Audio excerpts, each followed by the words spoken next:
ओ तू मजाक ते मखौल कीते सांझे गमां नूं वी तां वंड हीरीए साडे हक तो ना रख सानू वांझे गमां दिलां दे पंड हीरीए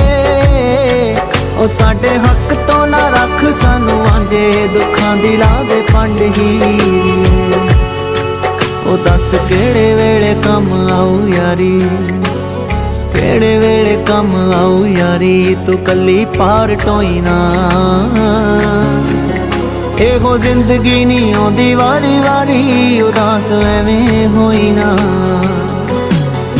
ओ अज खोल दे दिलां दी गल सारी नी सारी